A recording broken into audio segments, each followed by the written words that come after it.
Yeah, this boat, the Grayling, I bought in 1999, the fall, and I've had it for 16 years, I guess. And she's been a sturdy vessel. Had some ups and downs on her, but it's running strong.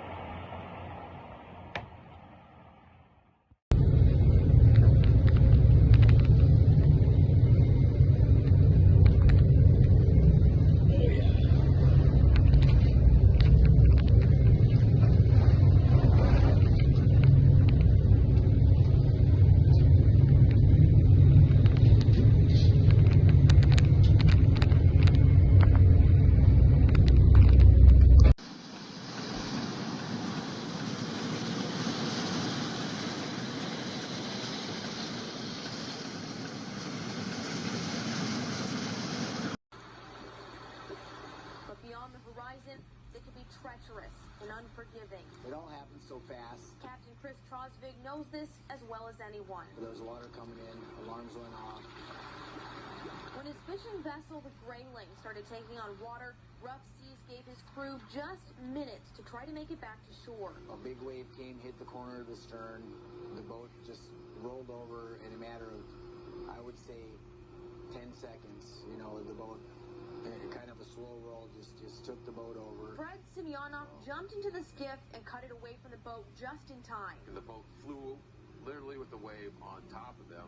My eyes popped out of my head, and I couldn't believe what I saw what happened. Another crew member, identified only as Brandon, was trapped inside. To have one of my crew members in there helping me, trying to get the water out, when that boat rolled over and he's trapped inside, it was the most empty feeling I've ever felt in my life. 20 minutes went by, then Brandon popped up, looking lifeless, and Trosvig dived in to save him just as a Coast Guard helicopter arrived, capturing video of the rescue. He was very rigid. When we pulled in the skiff, it was a corpse. He was gone. They started CPR. I didn't think the stuff was going to work, but it did. And the very first words that came out of his mouth was, "Am I alive?"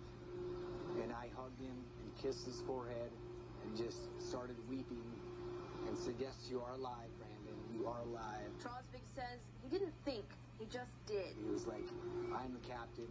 The captain goes down with the ship. The captain saves the crew. I wasn't coming back without him." A scenario that still holds deep pain for Trosvig. This is for all the fishermen that have been lost in Kodiak. This memorial holds the name of a crew member he thinks about every day. This is my twin brother Matthew, was lost in 2005 overboard. It changed me forever. He couldn't save his twin brother, but he knew in this moment it was my duty to make sure that I didn't lose another man to the ocean.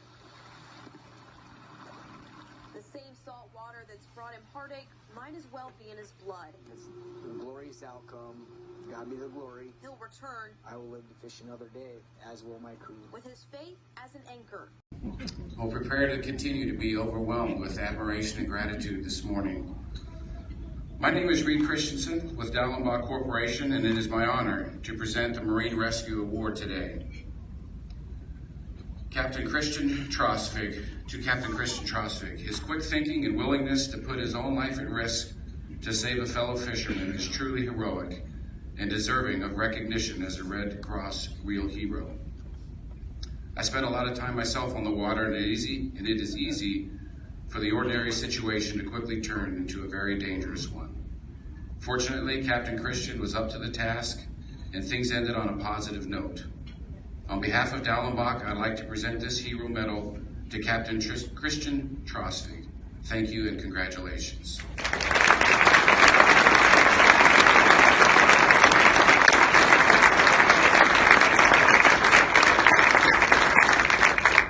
I just want to say thank you for letting me be part of something big and something positive in this world. And want to just thank the United States Coast Guard, captain of the Calista Marie, another fishing vessel that was on scene right away when he saw I was having troubles.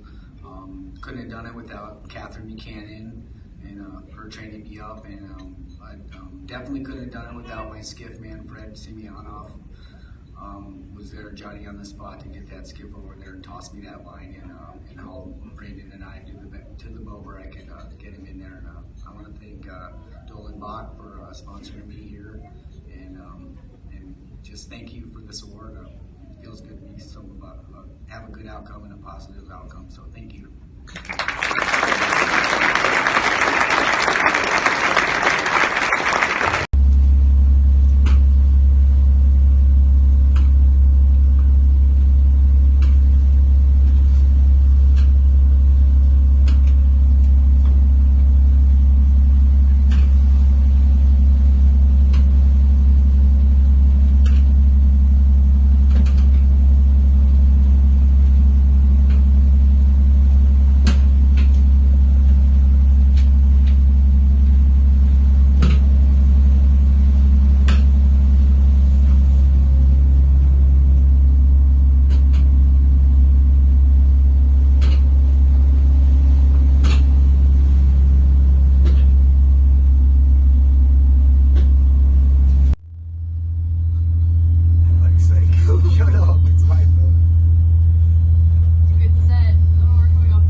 jumping into very cold water with a life jacket on, thankfully, to grab this guy.